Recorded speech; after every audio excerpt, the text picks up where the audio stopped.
नमस्कार साथियों, आज हम बात करेंगे किसी भी देश में अगर आप जाते हैं तो आपको किन चीज़ों का, घरेलू जॉब में जाते हैं तो किन चीज़ों का ध्यान रखना चाहिए।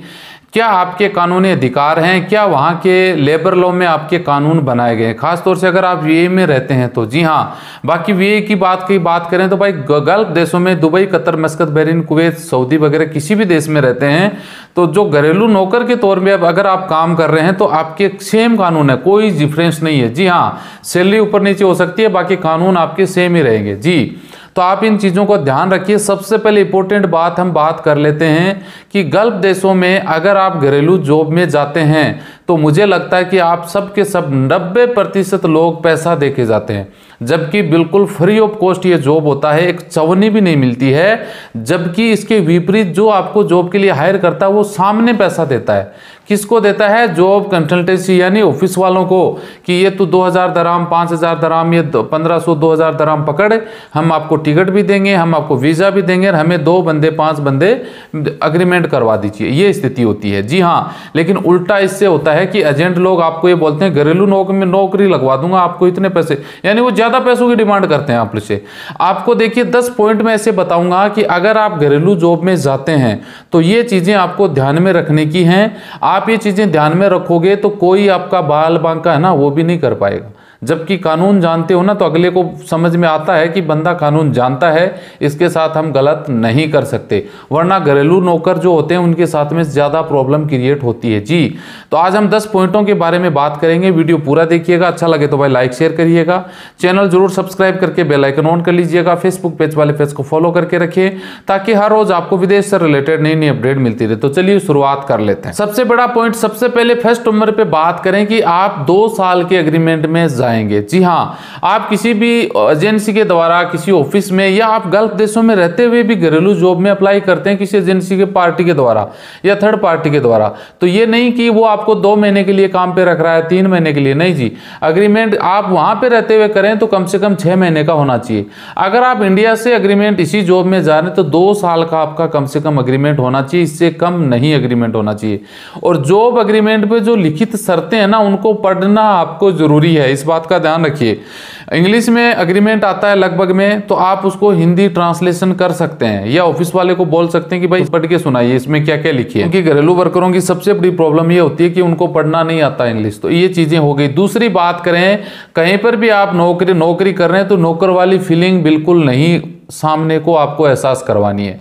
आपको सम्मान के साथ अगला नौकरी पे रखेगा, सम्मान के साथ आपका भी जीने का अधिकार है। जी हाँ, सभी कानूनों में बातें बताई गई हैं कि कोई भी हो, चाहे वो जानवर हो, चाहे वो मनुष्य हो, चाहे वो 30 मार का हो, चाहे वो फर्स्ट मार का हो, समझ गए, सबको सेम कानून की नज़र में सब बराबर हैं, कोई छोटा बड़ा नहीं है। और उनकी हर आदमी सम्मान भरी जिंदगी सब लोग चाहते हैं, पर यानी आपका कंपनी, आपका रिस्पॉन्सर, आपके मालिक की जिम्मेदारी होती है आपके खिलाफ में। जी, ये हो गई। तीसरे नंबर पे बात करें तो आप जब भी वहां पे काम कर रहे होते हैं तो आपको जो तनख्वाह है, कई बार देखने को सुनता है 3 महीने की तनख्वाह बकाया पड़ी है, 4 महीने, क्यों जी, किस बारे में? अगर आपकी औकात नहीं है वर्कर घरेलू नौकर को हायर करने की तो घरेलू नौकर रखते काहे को है? खुद बर्तन मांजो ना, अपने खुद कपड़े धो, खुद पोछे लगाओ, पता लग जाएगा।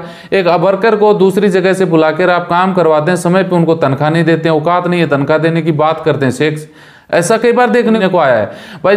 लेबर लॉ में साफ साफ आपके घरेलू जो एक्ट है उसमें बना हुआ है कि 10 दिन के अंदर तनख्वाह मिल जानी चाहिए। एग्जाम्पल, 1 से 30 तक महीना हो गया तो अगली 10 तारीख के बीच में आपको तनख्वाह मिलनी चाहिए। ग्रेजुएटी बोनस, जी हाँ, घरेलू जॉब में बहुत सारे लोगों को नहीं मिल पाता है। हर 1 साल में 1 महीने की एक्स्ट्रा तनख्वाह बनती है आपकी, वो होता है ग्रेजुएटी बोनस, आपको समझ में आ जानी चाहिए। या तो 12 महीने से आपको 2 साल से 1 महीने की छुट्टी 2 महीने की छुट्टी मिलती है, आप सबको पता है। उसके अलावा 1 साल में 13 महीने ऑटोमेटिक जोड़ेंगे, 2 साल में 24 महीने होते हैं, लेकिन 26 महीने की तनख्वाह आपको होती है, जो आप 4-5 साल के बाद में या 1 साल के बाद में जब भी आप छोड़ के आना चाहें आप ले सकते हैं। इस बात का आपको ध्यान में रखनी होगी। जी हाँ, 4 नंबर पे बात करते हैं कि एजेंसी है, आपका रिस्पॉन्सर है, उनके बीच में एक अग्रीमेंट होता है घरेलू नौकर जॉब को लेके, वो अग्रीमेंट की कॉपी आपके पास होनी चाहिए। शर्तें होती हैं उसमें, कानून के हिसाब से शर्तें बनी होती हैं, उन शर्तों को पढ़ के आप उनके नीचे साइन करते हैं, आप एग्री करते हैं कि ठीक इन शर्तों पे मैं काम करने को तैयार हूं। उन शर्तों के अलावा आपके साथ में कोई प्रोसेस किया जाता है, कोई जबरदस्ती जोर जबरदस्ती होती है, तो आप उनकी फोटो कॉपी आपके पास में रखिए अग्रीमेंट की, वो आपके काम आएगी। आप उनको ये भी बता सकते हैं कि देखिए सर मैं मेरी एग्रीमेंट की तरफ से राइट हूं, आप भी राइट हो जाइए, वरना आपको राइट हम कोर्ट में डलवा देंगे। कोर्ट वो लेकिन आपको बोलना पड़ेगा, मेन दिक्कत ये है। घरेलू नौकरों की सबसे बड़ी समस्या होती है कि वो डर के रहते हैं, तो ये डरने की कोई जरूरत नहीं है। 5 नंबर पे बात करें कि आप बहुत सारे देखने को आता है घरेलू जॉब में चले जाते हैं, वहां पे वो प्रॉब्लम होती है तो वो घर छोड़ देते हैं, यानी फरार हो जाते हैं, दूसरे के पास पे काम करते हुए कई बार लोग पकड़े जाते हैं। उसमें 50,000 दराम का जुर्माना है। वी में अगर आप पकड़े गए, जैसे मेरे पास आप काम कर रहे हैं, मुझे छोड़ के दूसरे के पास काम कर रहे हैं, जी हाँ, तो वो पता लगा लेते हैं तो 10 उसमें 50,000 दराम का जुर्माना है। जिसके पास काम कर रहे हो उसको देना पड़ेगा, उसमें से 10,000 दराम मुझे मिलेंगे, क्योंकि फर्स्ट रिस्पॉन्सर आपका मैं हूं।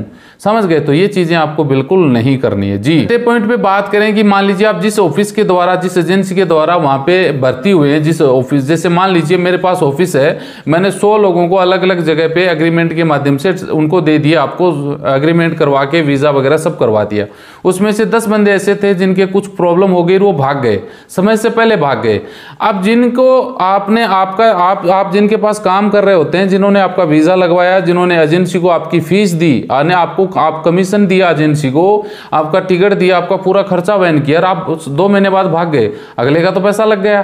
तो उस टाइम पे वो जो पैसे उसको दिए थे एजेंसी वाले को, वो वापस वसूलने का हकदार होता है। जी हाँ, उसमें एक एग्रीमेंट होता है उनके बीच में कि भाई 6 महीने तक मेरी गारंटी है, वर्कर भाग जाता है तो मैं आपके पैसे वापस कर दूंगा या उसको वापस लगा दूंगा, ऐसी कुछ उनमें कंडीशन लेकर रखी होती है। तो ये बातें हैं। 7वें नंबर पे बात करें तो जो एजेंसी और रिस्पॉन्सर के बीच में भुगतान की गई जो पैसा होता है, वो एजेंसी से भुगतान ले सकता है, बदले में नौकर की उस दिन की टिकट भी एजेंसी को करवानी होती है। जी हाँ, ये भी आपको ध्यान रखना कि भाई वो बंदे की जैसे काम नहीं करना या मैं कुछ भी प्रॉब्लम हो जाती है तो आपकी टिकट वापस कौन देगा? जो आपको भर्ती करवाया, यानी एजेंट की अगर बात करें तो वो आपका टिकट बना के देगा। जी हाँ, बता दूं, आप मान लीजिए कहीं पर भी काम कर रहे हैं, आपकी ड्यूटी 10 घंटे है, 12 घंटे है, तो सप्ताह में एक दिन ऐसा होता है कि आपकी छुट्टी होती है। चाहे आपका मालिक अपने हाथों से खाना बनाए, चाहे वो होटल से लेके आए, आपको कोई मतलब नहीं होना चाहिए।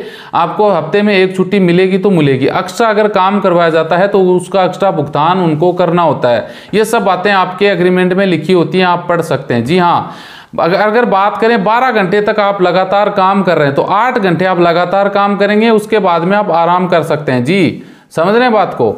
जैसे ड्यूटी आपकी मान लो 12 घंटे, सुबह 8 से रात को 8 बजे तक ड्यूटी है, तो 8 घंटे तो लगातार काम कर रहे हैं, उसके बाद में आप स्टॉप हो सकते हैं, आपको आराम की सख्त जरूरत होती है। कोई भी मनुष्य लगातार 12 घंटे काम नहीं कर सकता है। जी हाँ, इसके अलावा आपको चिकित्सा, आपकी इंश्योरेंस बीमा भी आपका रिस्पॉन्सर करवाएगा। जी हाँ, 2 साल के बाद में आपका जो भी आपका राउंड टिकट आना जाना वो भी आपका रिस्पॉन्सर देगा। अच्छा घर, अच्छा खाना, अच्छा रहना, अच्छा मेडिकल सुविधा, ये सब कुछ आपके जो वर्कर, आपका जो मालिक है, आपका रिस्पॉन्सर है, जिसके पास आप काम कर रहे हैं, उसकी जिम्मेदारी होती है कि वो पूरा खर्चा वो उठाए। ये सब पूरी सुविधा आपको मिलने का पूरा अधिकार है। ये सब बातें आपके एग्रीमेंट में लिखी हुई होती हैं। जी हाँ, ये बात को गौर करने की है।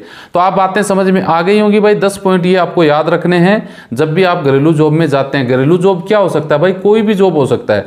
आप गार्डनर का काम कर रहे हैं, आप घरेलू में कुक का काम कर रहे हैं, रसोई में काम कर रहे हैं, आप साफ सफाई का काम कर रहे हैं, आप बाग बगीचे में काम कर रहे हैं, आप माली का काम कर रहे हैं, आप ड्राइवर का काम कर रहे हैं। बहुत सारे जॉब ऐसे होते हैं जो घरेलू में काम आते हैं नॉर्मली, वो उस सब में ये नियम लागू होते हैं। दूसरी मेन बात, वीजा फ्री होता है, टिकट का पैसा भी अगला आपको सामने दे तो आप घरेलू जॉब में जाने की हाँ करें। आपको एक भी पैसा किसी एजेंट को देने की जरूरत नहीं है। उनको बोल कि मैं जा रहा हूं, तेरे ऊपर एहसान है, तू मुझे सामने दे पैसा, तब जाऊंगा मैं, आप ये बोल सकते हैं। तो ये सब बातें आपको बतानी थी। वीडियो अच्छा लगे तो लाइक शेयर करिए। मिलते हैं नेक्स्ट वीडियो में अच्छी जानकारी के साथ। जय हिंद।